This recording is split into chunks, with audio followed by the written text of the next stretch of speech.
especially welcoming to people who are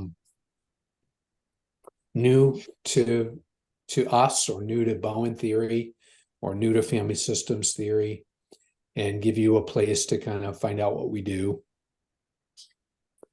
And in a minute, we're going to do a poll to see where you're coming from, an anonymous poll. But let me start by just saying hi, Cammie. Hi, Joe. Looking forward to chatting with you guys in our group here. Yeah. Did I say it about right? Yeah. I describe what we do. Yeah. Yeah, I think so. I like the Anything idea you want to of add? Go ahead. no, I like the idea of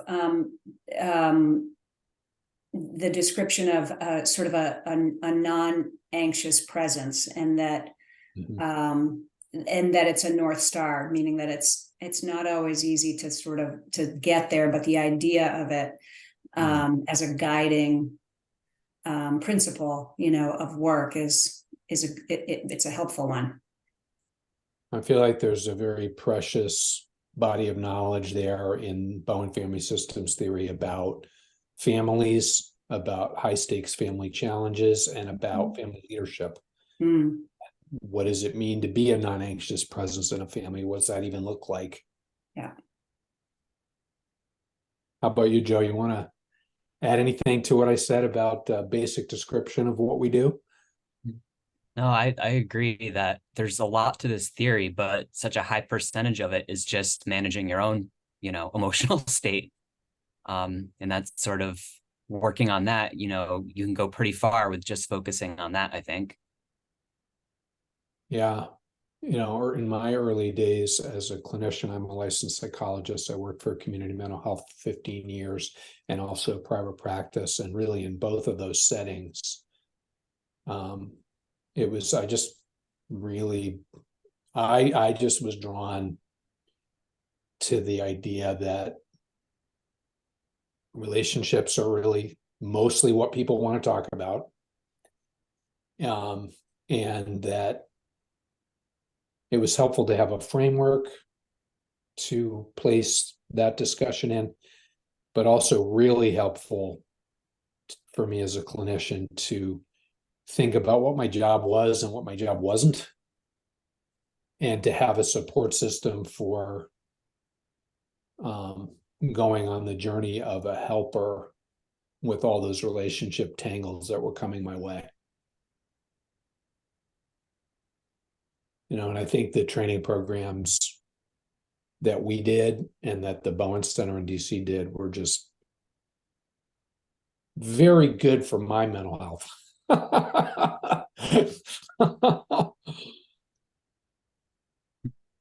In what way?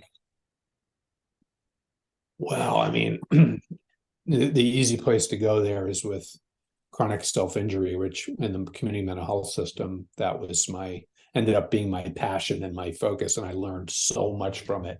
It was an invaluable experience. Now I work with senior executives and, it's about the same, stressful.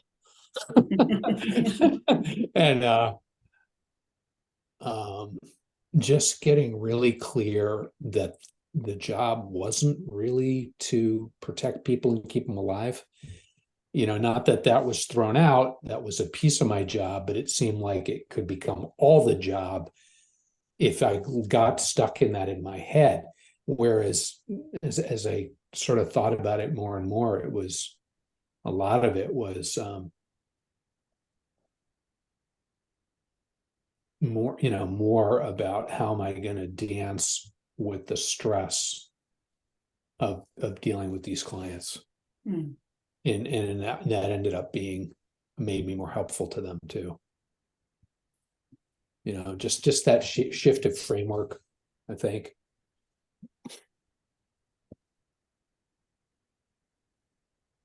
Eric, I think you make a really good point. And in my experience in learning the theory at a later point in my career as a mental health clinician, and you and I have talked about this at different times, but it's learning the theory and kind of thinking about what is my role as a clinician and what isn't it. Really helped me, I think, to kind of prevent a larger burnout that had been, I think, building kind of slowly over many years, that I'd been kind of responding to by figuring out, how do I keep at this work? And it kind of started looking like managing my caseload in terms of, the kinds of clients that I felt like I could work with a little less stress, right? Versus thinking about what, when I started learning Bowen theory, I started thinking about, well, maybe if I focus more on myself and how I'm managing in my role, I'd be able to meet with pretty much anybody and not get burned out. And that was quite a big thing to learn, 25 plus years into my career. Yeah, it sounds kind of crazy, but I ended up being pretty good at having fun on a very consistent basis with people who were chronically suicidal. Mm-hmm. And a lot of times able to get them laughing. And I should mention both Cammie, Joe, and Joe, just like me, all have background in community mental health and also private practice. Cammie's in private practice in Waterbury now, and Joe in Burlington, right? Yeah. Maybe this would be a good moment to do a poll. So, Roz, if you want to launch that poll, we want to give you a chance to tell us where you're coming from to this meeting and what you want to get out of it. And that'll help us target the discussion.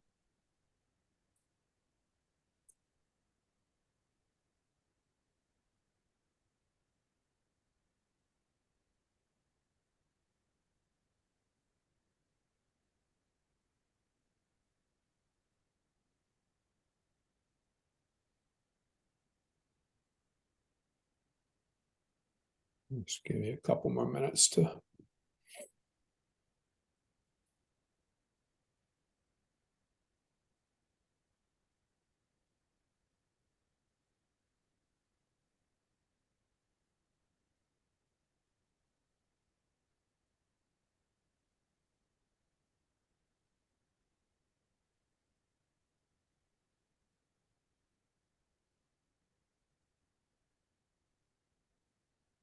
And in a minute, I'll share the results of the poll.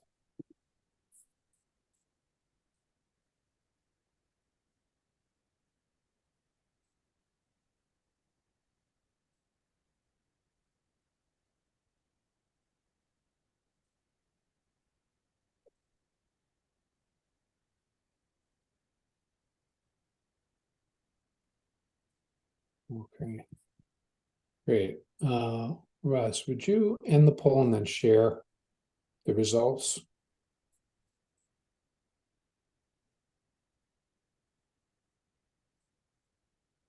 You should be able to scroll through and see. Can you see the results? Mm-hmm. Yeah. So we got about a third in private practice, some clergy. A lot of people learned about this from the mailing, which is great. A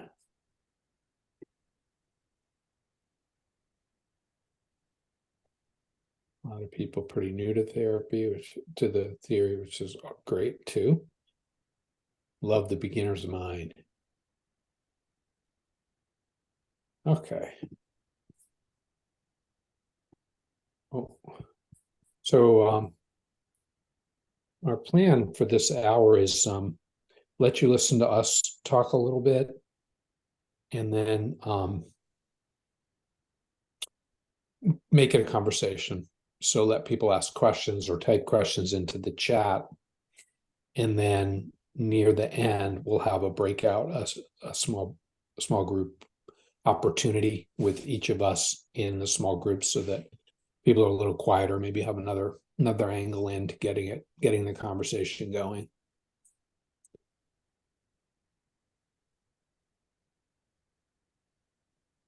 One of the things that's interesting about what we do, Joe and Cammie, is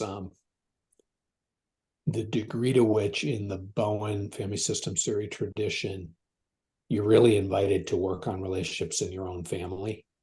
Mhm. Now, I think probably more than any other training community I've been involved in, there's always that element, apply it to yourself. But I think in the Bowen community, it's quite a bit fuller. Mhm. Going back to Murray Bowen presenting in the late 60s to a big psychiatrist convention after he was already famous on work in his own family, work on being a non-anxious presence in his own family, which Mhm. I don't think anyone had done that before. Mhm. Any thoughts about that dimension of what we do? Yeah. Um, I remember when I started in the training program through VCFS, that was one of the things I think that got talked about fairly early on. I got the idea that the best way to learn the theory is really to apply it to one's own family. And like a like a good anxious student, I took that to heart. And what was interesting in it, I think it was different than any other sort of orientation that I had studied, in its emphasis on that. But I think that as I did that, as I started,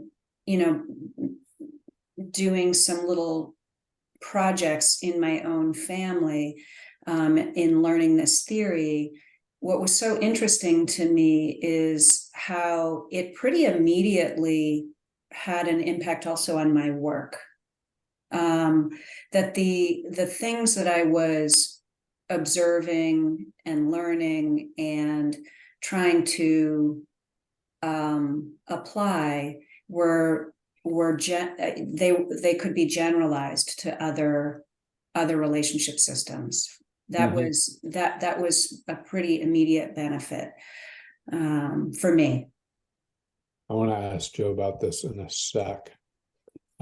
Somebody asked, what's the community to which you're referring? I'm referring to the international community of Bowen family systems theory training groups. So there's a number of centers around the country. We're one of them. I want to ask you the same question, Joe, in a sec, but let me ask you, Cami, first. Could you give the group a little bit of a taste of that? Like, what kind of family work are we talking about? And you mean in terms of maybe describing a little of an like a particular effort I might have made or what I focused on? Yeah. Well, it's varied over the years what I have sort of made some efforts on, but when I was first starting out, my main interest was in my own immediate family. That was where I was most interested in trying to learn and apply the theory. And it was at a time in my life when my children one was still in college and one was just post-college, so early adulthood.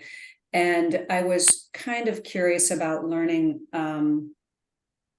more about what my process had been in sort of that phase of life and in launching my kids, and understanding how my own history contributed to how I was doing with that and how I wasn't doing with it.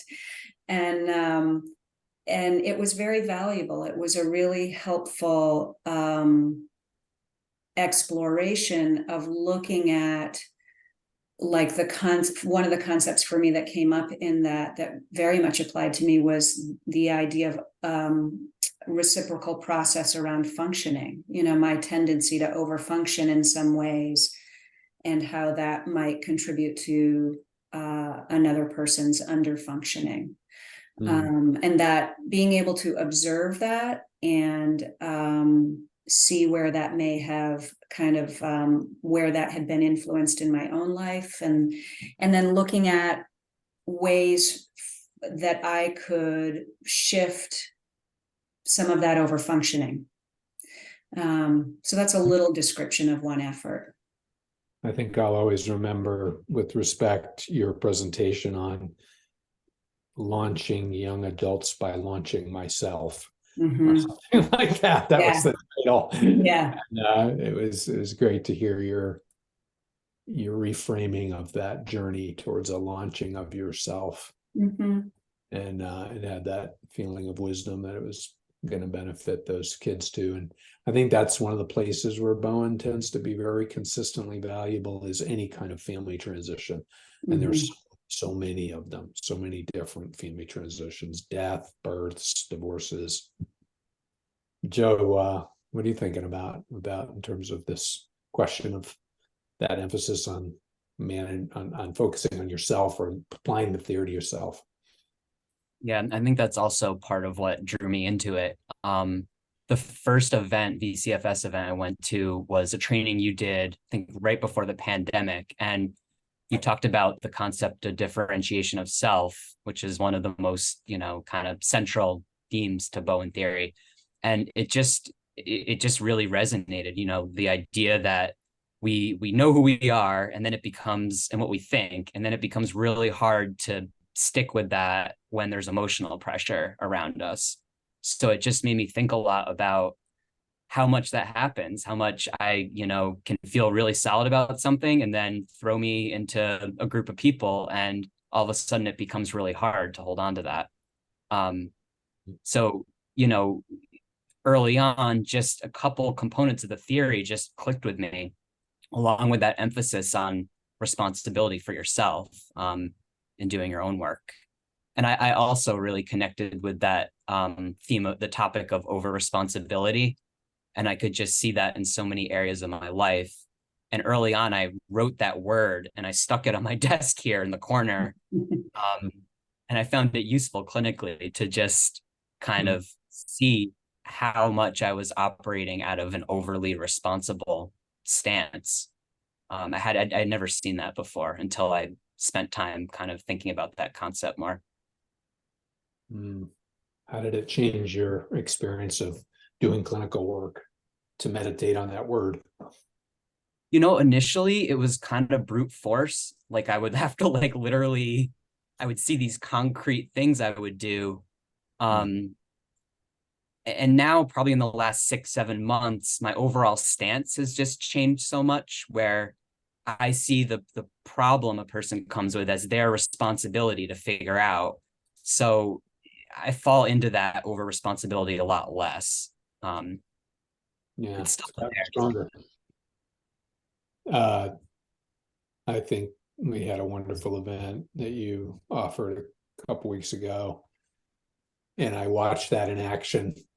We had a lot of people, this topic of gender transition is very challenging for families. And there were a lot of people in the meeting who were asking questions and understandably kind of saying, Joe, you're an expert. What do I do? And I noticed the gracious quality with which you didn't answer. And it wasn't a kind of a harsh, that's your problem vibe. The vibe was more respectful, that, you were conveying that the best answer was going to come from them, that you were interested in the puzzle with them, but a kind of, yeah, you seemed relatively free not to throw out a piece of advice, a piece of cheap advice, kind of, yeah, it definitely helped me survive and probably stay in the saddle a lot longer with suicidality, when I got clear, really clear, that a big piece of what was hard about the job was that I was taking ownership for whether the person lived or died, which didn't make any sense, actually, because I wasn't spending that many hours a week with them. I mean, there's no way I have to move in, and even that, so not to be cavalier about it, but I got very, clear that I kind of thought it through. I said, if that happens in this situation, I will know that it wasn't on me. And I think these things are all cut from the same cloth, and apply to all kinds of relationships, right? Parenting, couples, you know, how much of my boyfriend's problems are mine to solve or not, you know.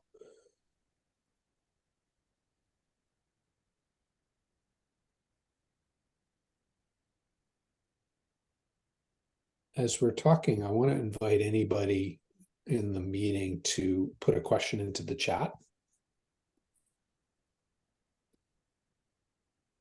Eric? Yeah. Oh, can we just say it, or do you want us to put it in? Or go ahead. Go ahead. Go ahead. Sure. Well, first of all, I'm Ella, and I just wanted to say hello, Eric and Cami and Joe, and thank you for doing this meeting for us. And I'm coming from a parent standpoint, so pretty familiar with. I'm not an expert. I'm in a different field, but it's related to psychology. But I'm not in the field professionally. So I'm coming from a parent perspective and a human perspective.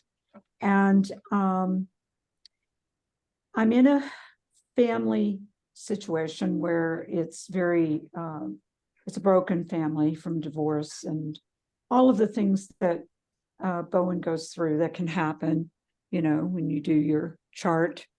It's just many things would appear on that chart that are traumatic to the current generation. And then in the current generation, being a broken family and not working well together, the adult children and thus the grandchildren are, some of them are estranged from parents. The culture is seems to be reinforcing that in many ways by saying, you know, you can make your own family, you don't need your own family, cut off your own family. They traumatized you, they abused you, whatever. And not saying anyone was perfect, but you know, and not excusing it. But so if you apologize then for what you can glean from that victim stance, that, okay, I'm going to apologize for this. I owe an apology for this. It's not accepted because it's reinforced by the culture and the internet 24 hours a day.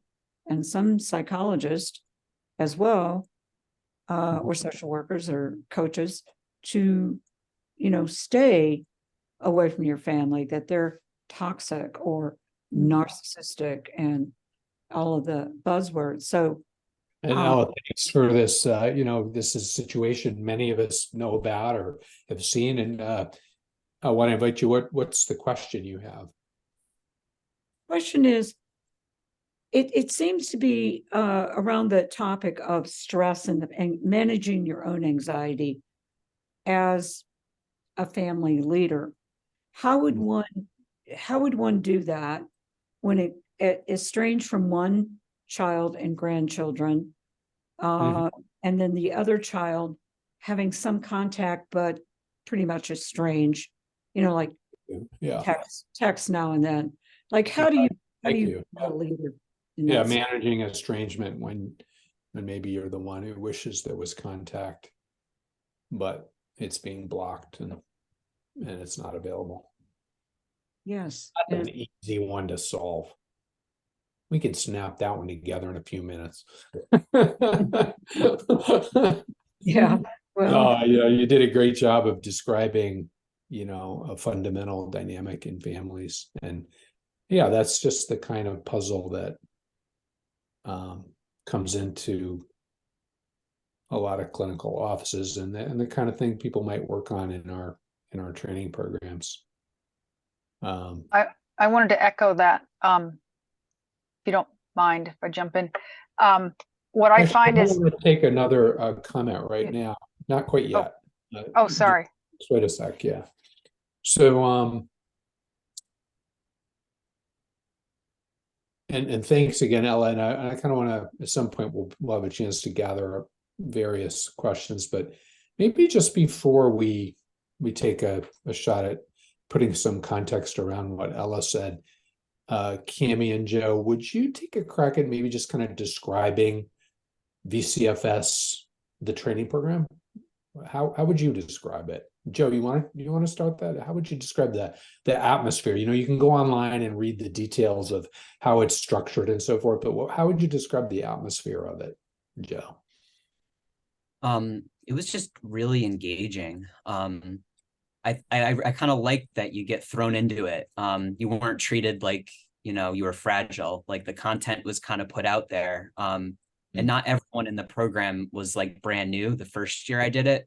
So the responsibility is kind of on you as a student, which I liked. And the material was engaging and challenging. And the program, it really emphasized learning the material via practicing it on yourself and in your own family. And, it's a mix of one-on-one coaching with one of the faculty, group kind of coaching, discussion, homework, you do a project, and I just found it incredibly useful. Yeah.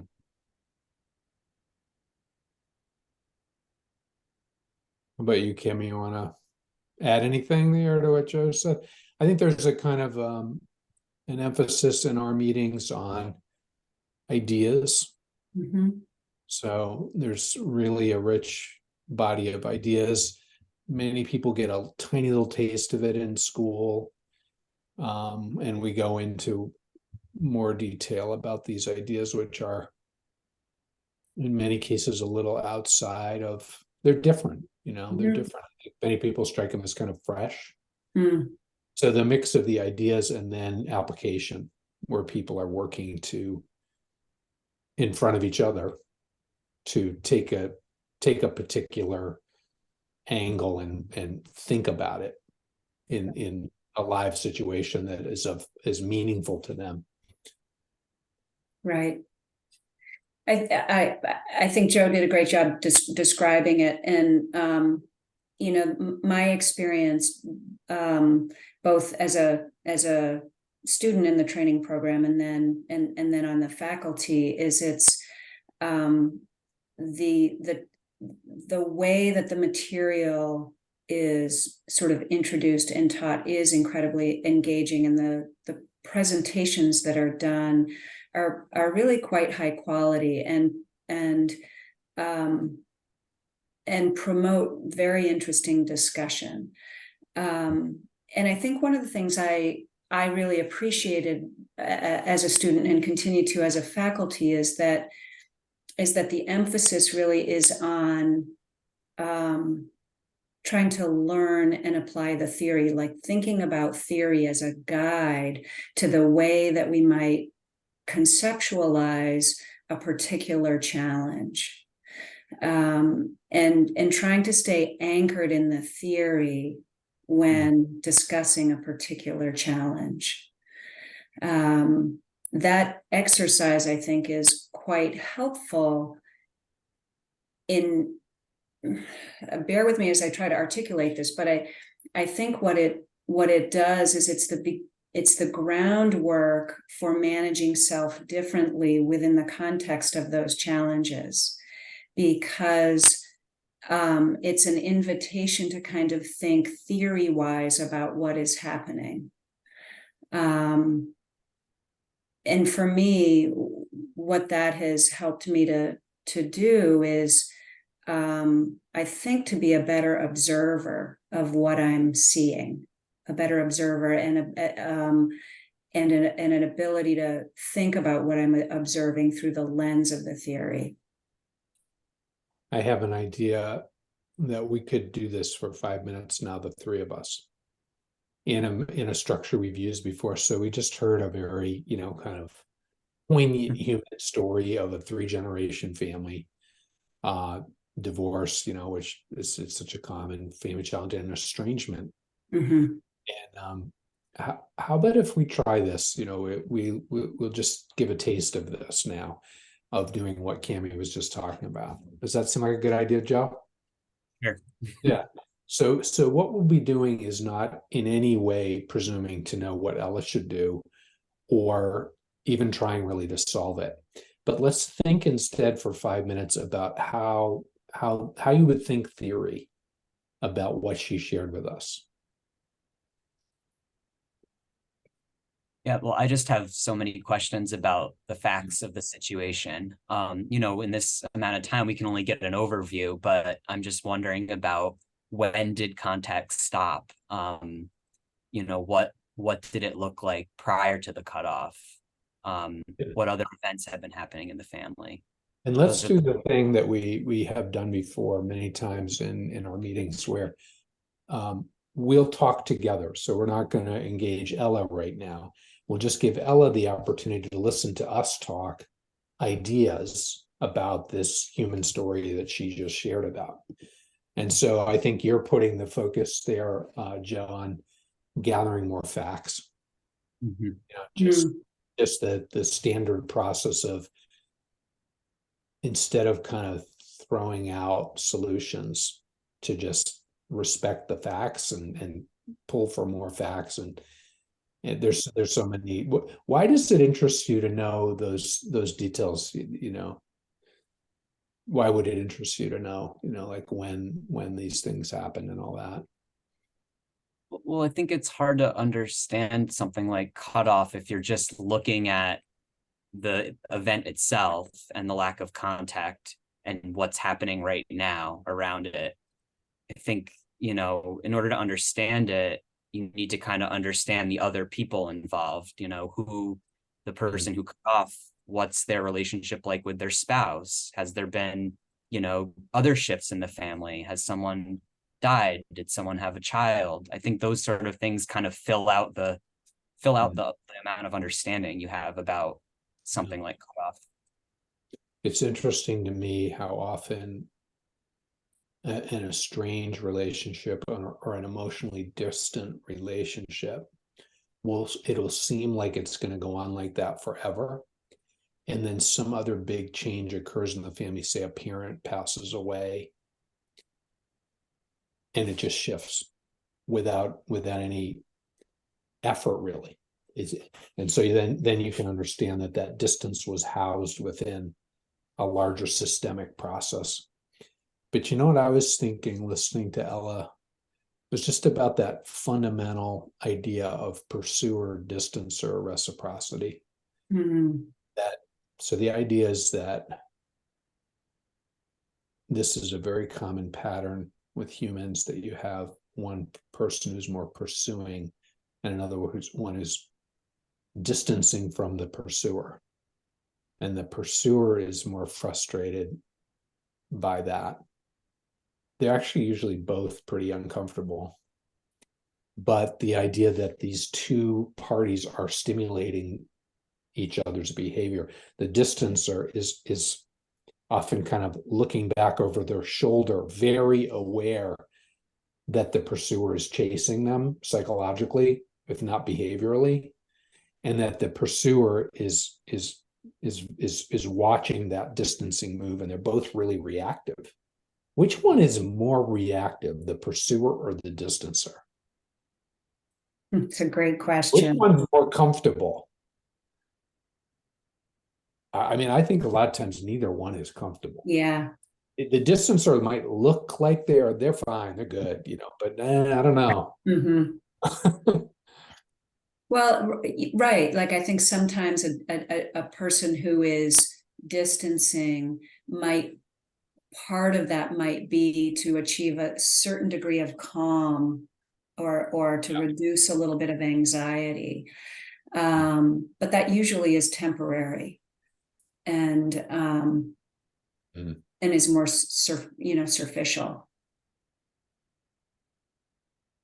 I think about with cutoff or distancing, to Joe's point of gathering more information, I think about just zooming out to the larger family system, maybe through creating a family diagram and kind of looking at any patterns around distance, cutoff, and what can be gleaned from that larger picture. What information might that provide that can be useful to the current situation? Maybe cutoff is a way that a family, to some degree, like you said, Eric, manages some of the systemic anxiety. It serves some purpose in trying to kind of keep a Might calm be interesting to system. try to sort of flip around and see what is the value of estrangement in a family. Yeah. Value. Yeah. What's the upside of it? Yeah.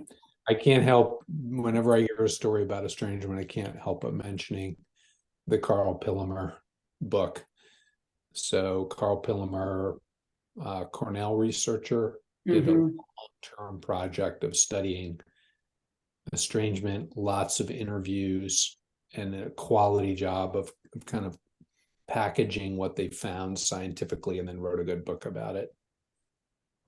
It's called Fault Lines. It's a very good book. Yeah. What was your favorite part of that book, Cami? Anything you remember that was really strong? I think that there are a couple of things that sort of have stuck with me. One is how common estrangement and cutoff is, hugely common. And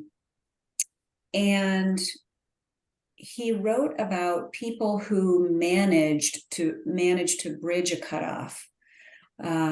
He wasn't really giving sort of, he just talked about what people reported on. And wasn't really advocating for anything in particular, but was really sharing what he came to in the research. And one of the things that sort of stuck with me is the idea that if people could let go of the need for agreement about what happened, they were more likely to be able to bridge to some degree a cutoff. There were other ingredients too, but that was one that really stuck with me. Yeah, there's sort of a fight over history, and two interpretations of history would sometimes be at the core of the estrangement, and that people who overcame estrangements often were able to just set aside the battle, which was true. Yeah. And I think one person could do that. One person could decide that they were going to. I just think it's always an interesting project to try to look for ways. There's so much we can't control in families. Can't control each other, right? And to try to turn that into a project where, okay, let me get a little bit better at accepting what I can't control, and then looking sometimes after doing that, what could I control? Is there anything in here that I could try to make a project out of for myself, and maybe be a little bit of a less anxious family member myself? Just that, and I remember once one of our mentors, a senior Bowen scholar, said something about a person who had a distancing family member, and shifting from anxious pursuit, getting better at just not anxiously pursuing, just right there. I think it can be massive. If somebody's been anxiously pursuing once a month or even once every 6 months, and they stop for one of those cycles, I think the other parties involved immediately recognize that something changed. And then I think Pepper said that the person experimented by communicating, hey, I just want you to know, been thinking a lot about this, and I feel like my life is a lot better with you in it, but my life is okay without you in it. Mm, which seemed really creative to me and mhm, kind of bold. mhm. And I'm thinking of someone right now who's been pursuing me for a lot of years. And if they said that to me, whew, man, Yeah. oh, I would respect it tremendously. It would increase my attraction to the person. So anyways, let's wrap that up now. We get 20 more minutes of this meeting. But that was fun to do. Mm, Listening to you guys. And again, not trying to solve anything, but just think about it together. Let me see if anybody right now in just a minute, we're going to have 3 small group meetings, and in each, Cami, Joe, and I will each be in one of those, and we'll just have about, I don't know, 7-minute small group meeting. But let me see if anybody would like to ask another kind of question, maybe about what we offer, or I see one here. Can the program be done fully online? Yeah, we have moved to fully online. We kind of miss our awesome in-person meetings that we used to do. But last year we tried doing hybrid, and even the Vermonters tended to prefer online. So we are all online now. And now someone's asked, will we be hearing about skills to use when anxious as a parent? That's a good one. Joe, you want to tell them about that video you found? Which, The Anxious Parenting Talk by Peter Stearns. oh yeah. I mean, that was interesting. I don't know. I don't quite know what to say about it. Well, I was kind of happy because where was it? Did we have it on our website? Yeah, it was, no, I think it was on YouTube. It was from a while ago though. Yeah, a long time ago, we had a scholar of the parenting of history come, and we try to get people like that to our events. And history of parenting scholar Peter Stearns, and we recorded it, and it's on YouTube, so you could search it. I don't know. You typed in Vermont Center for Family Studies, Peter Stearns, Anxious Parenting. The event was called Anxious Parenting. He shared the perspective that we're in the era of anxious parenting. So anyone who feels like an anxious parent, and you're in good company, and you're probably getting signals from society that you should be. And he shared that, this is scholarly research. Basically, something like first half of the 20th century, the basic viewpoint about kids was that they were resilient, and then it changed at a certain point, and the fun in a sort of more widespread typical view about kids is that they were fragile in the second half of the 20th century. Yeah, that historical look, it really makes you, the way it is now with parenting books, and that parenting style, you kind of think, oh, it must have always been this way. But when he gives the history, it's just interesting to see how that's a newer phenomenon. And maybe help people to kind of find their way. What do I believe in? Somebody asked an interesting question, Jeremy Ashton. Is it okay for a family to be permanently fragment? Part of certainly is part of nature. Some families get fragmented and don't come back together. It happens. Is it okay? That's an interesting question.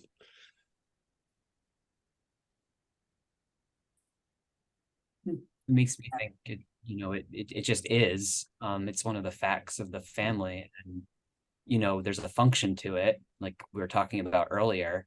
And there's also a cost that comes with using that function of dealing with the problems via fragmenting. And so maybe there is, something, maybe it can be worked on and bridged, maybe not.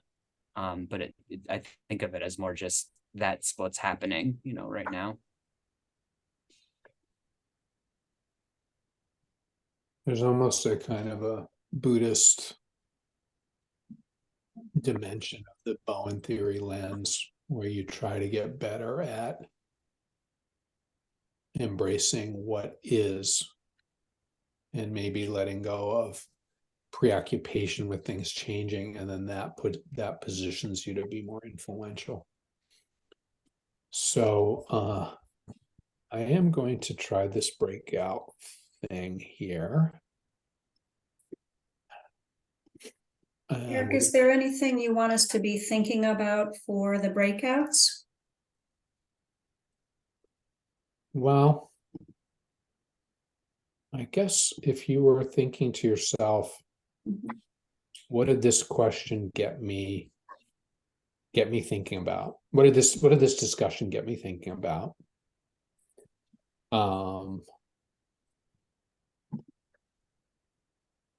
And just what questions do I have about VCFS, about what we do? And I'll set this up. We won't do this for too long. I'll set this up to last 6 minutes.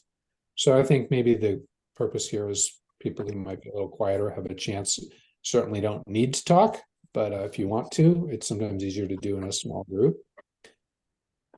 And I'm going to go ahead and open these rooms, and then I'll assign Kimmy and Joe and myself will each come join you in just a second here. And we can keep the conversation going. So do you guys see, Kimmy and Joe, a screen that says join? Yes.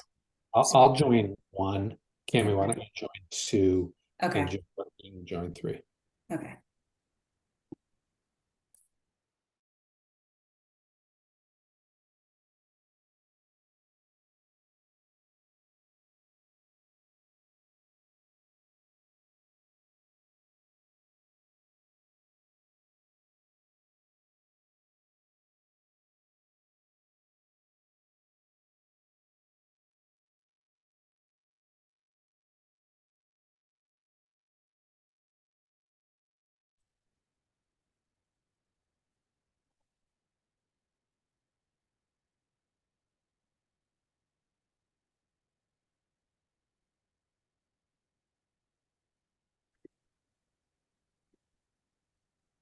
Hi, Joe. Hey, any Hello. chance you could get me to room 3? Absolutely. I think I can do that. Give me a sec. Let's see.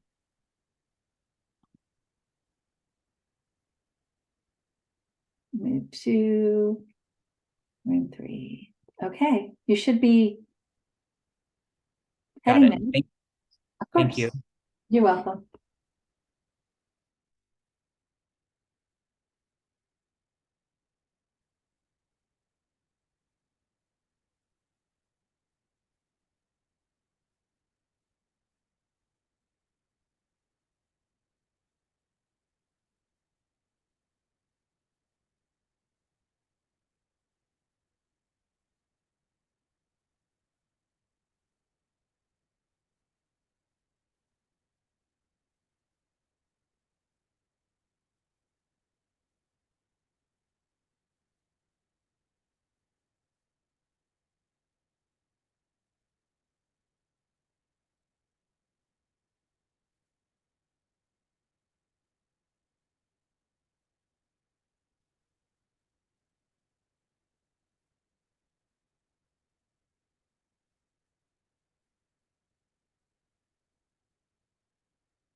Amy, how did you hear about this meeting? The mailing. Oh. Yeah. Mhm. So I attended Joe's presentation about systems theory and LGBTQ Yeah. transition issues, Right. and that was the first one I'd ever attended, and Mhm. it was great timing because I am, trying to maintain my LICSW even though I don't do direct service, just to keep my options open for the future.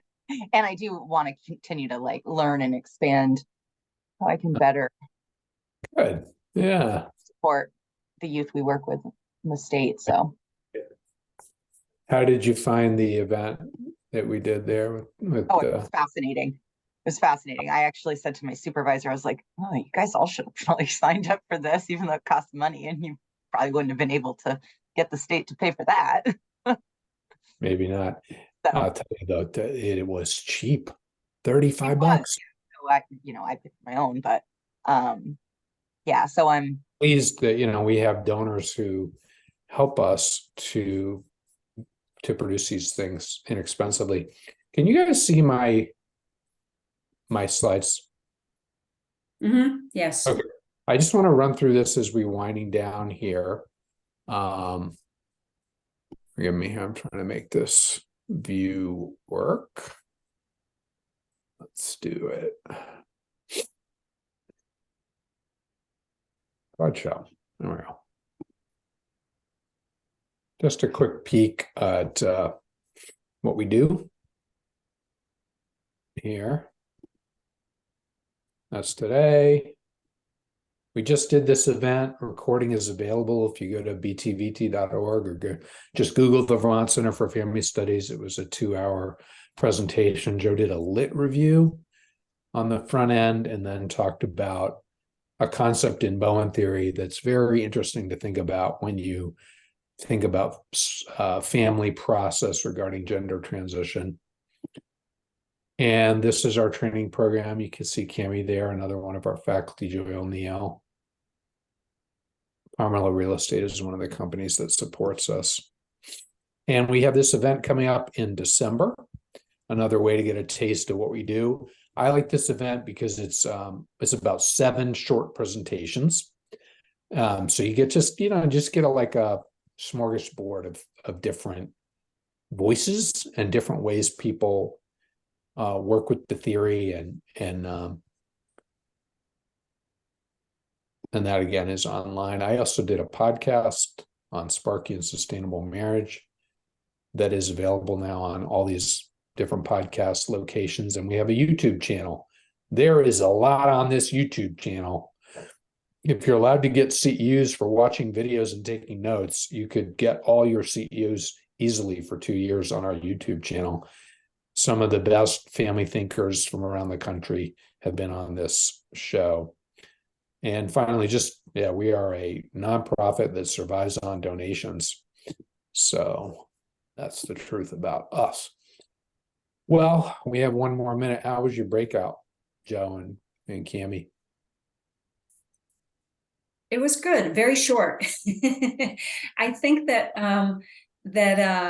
this gets people thinking about really big topics, things that they're puzzled by in their own lives and thinking about, and it's just interesting to me to see that percolate for people. Yeah. Well, thanks for joining us. If you have more questions about what we do, you can email us. If you go to the website, there's a place where you can access and send us an email, and we will read it and we will get back to you. So I guess we'll end the meeting for now. Good to be with you. Thank you. Okay. Take care, everyone. Thank you, Joe and Cami, for taking the time. Oh, my pleasure. Good to see everyone.